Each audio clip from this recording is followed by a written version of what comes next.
So keep on going with your silly dream by Piter on AO3.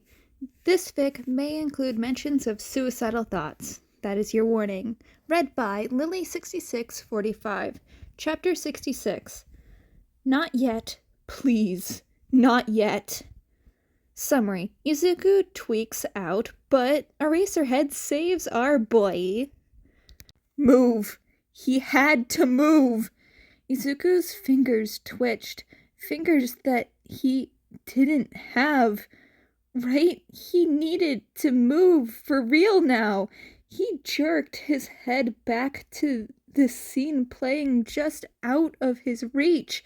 His mother's legs were clearly stuck under some rubble, and the Nomu rampaged around her. Next to Izuku's mom. Get up! He cried out through his teeth, pain ripping through his chest. The vigilante collapsed down from the inch he'd managed to move himself up. Damn it! He was just so tired, but why couldn't he just push through and get up? That was his mom out there! Please, somebody! His mother tried again, voice far too weak.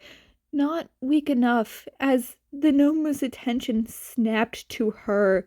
Izuku jolted up through the blinding pain and uncooperative limbs, stumbling off the pipe of rubble. He lost his bat. He needed the Yahoo bottles. Frantically, he yanked one from the freezer, knees buckling beneath him as he fell a second time. Izuku couldn't die. He couldn't. He had to save his mom and say sorry. Had to defeat All for One. He had to.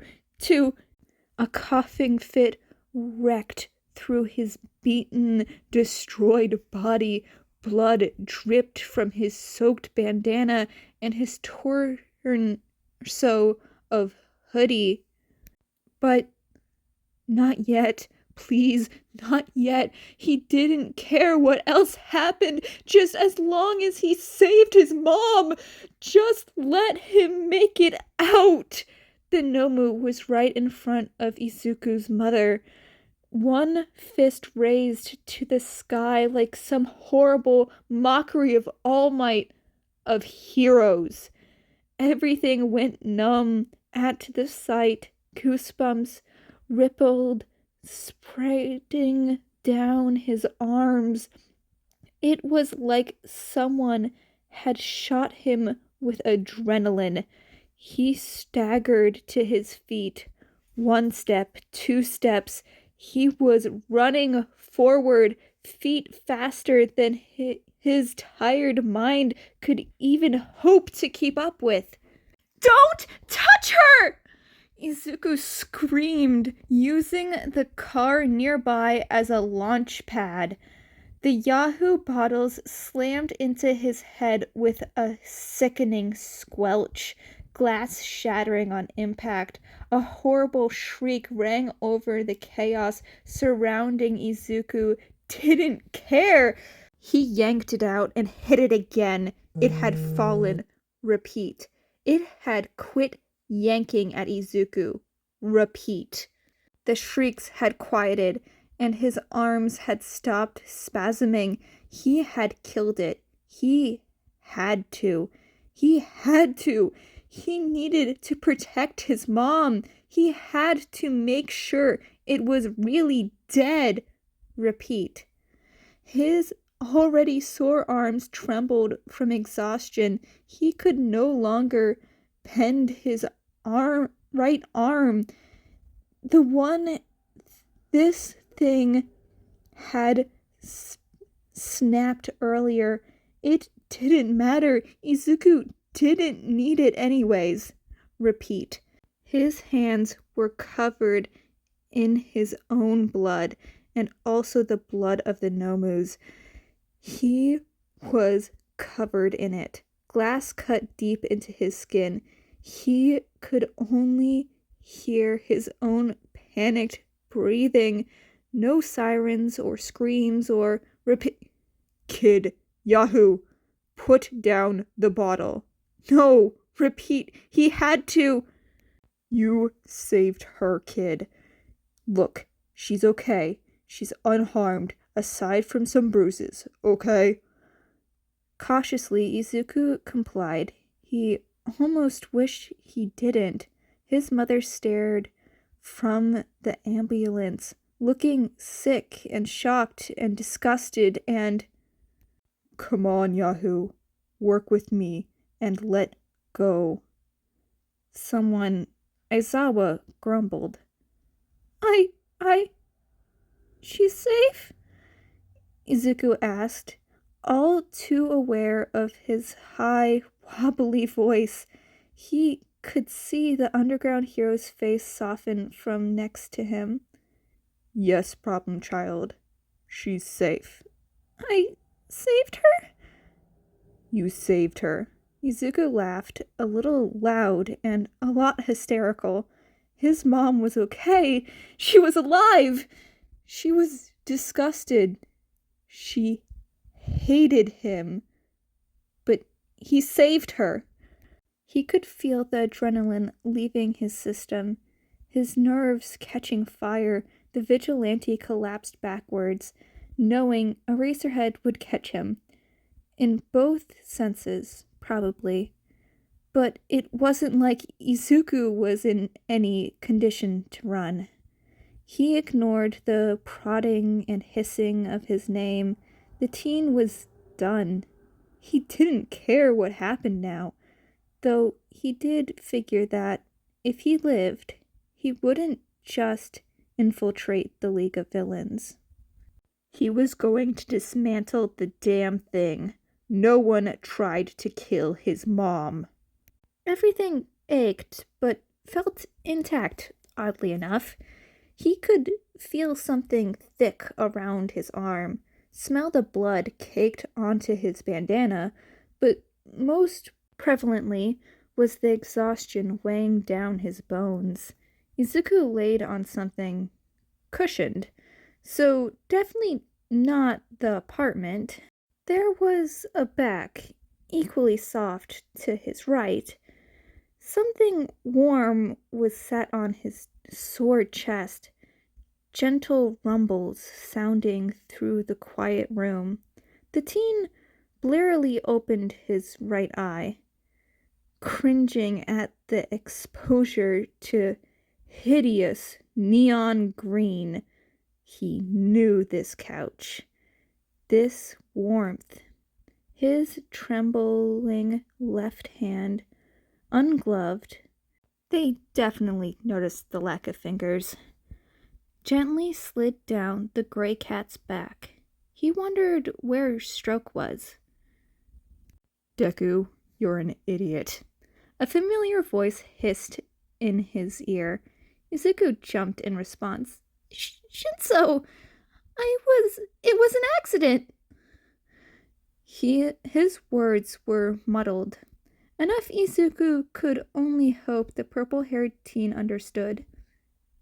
Nomu. I know, but not even a recovery girl could heal everything. Oh my god! Recovery girl was here!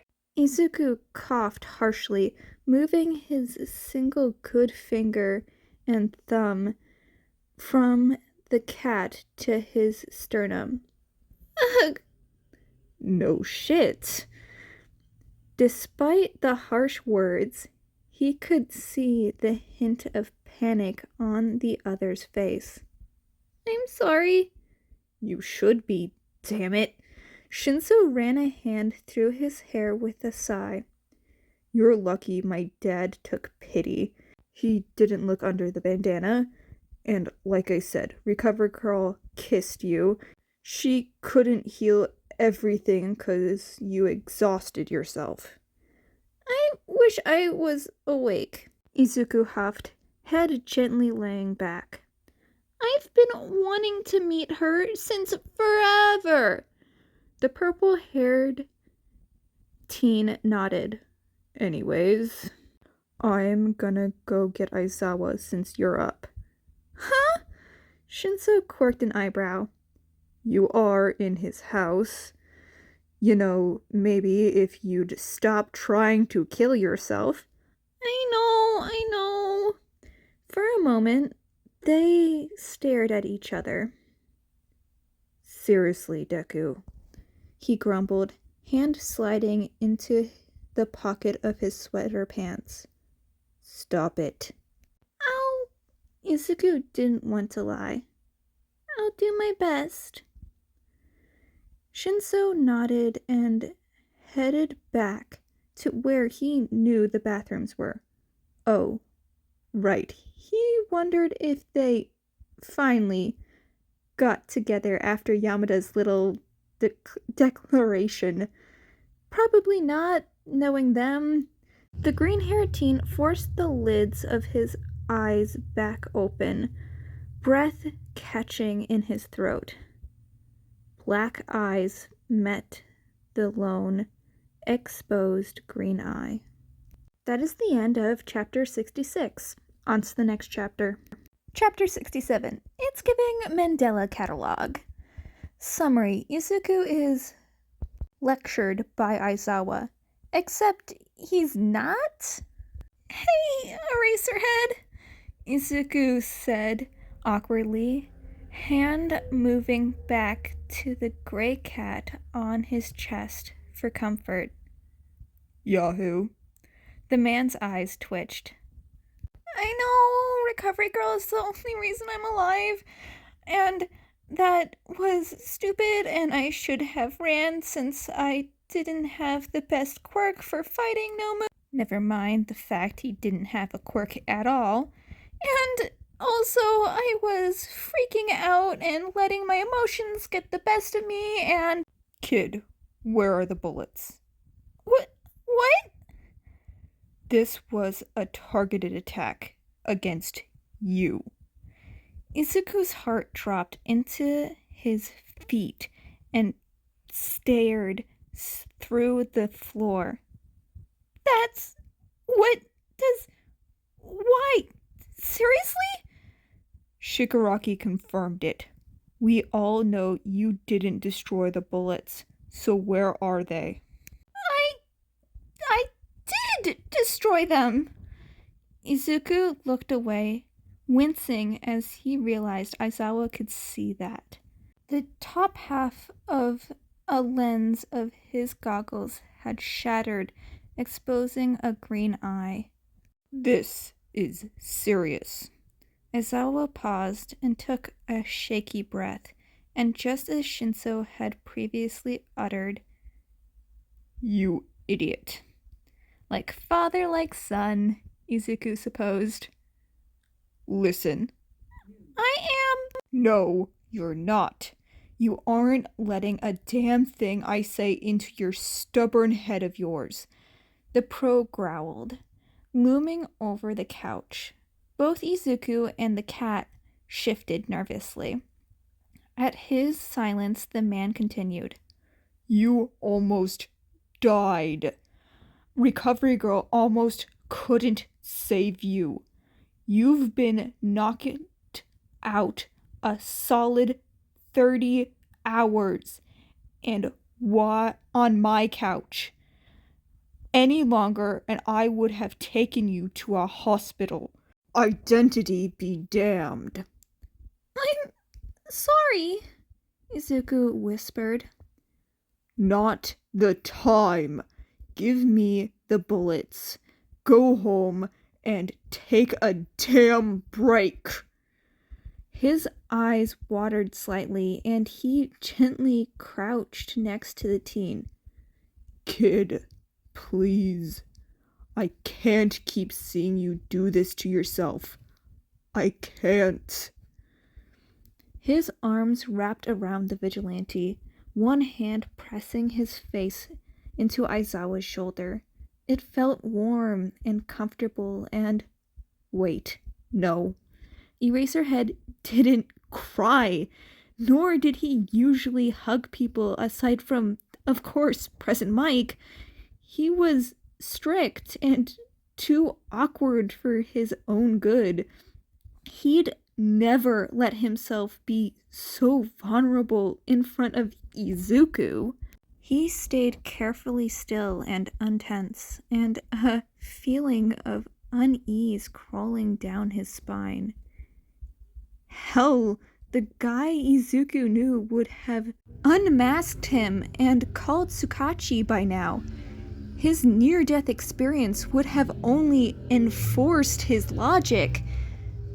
The gray cat had made no move to greet Aizawa. In fact, as Izuku moved his hand down his spine, he could feel its fur standing up. "Kid, did you hear me?" Izuku would be called brat and get the lecture of a lifetime.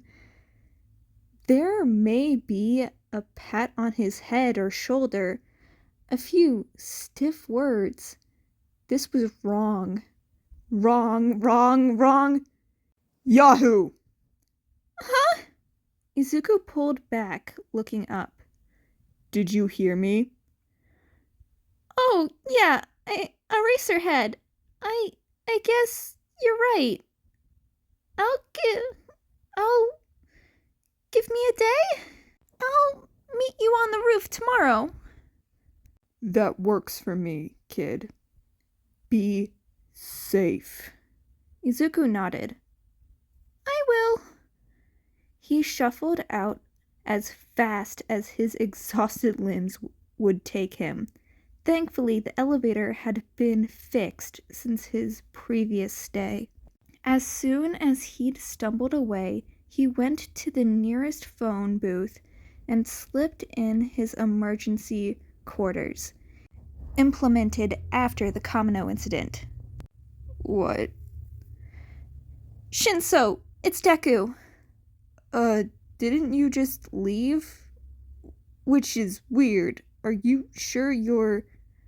"That's not Aizawa." A long, heavy pause. "What?"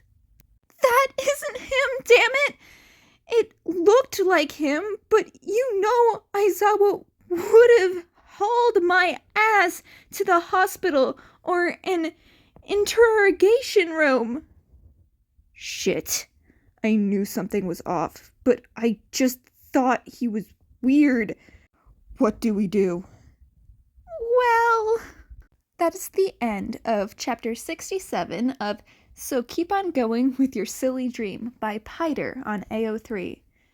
If you like this, please go support the original author. Links in the description below. Hope you have a good day, night, or whatever time zone you're in. Bye, kittens!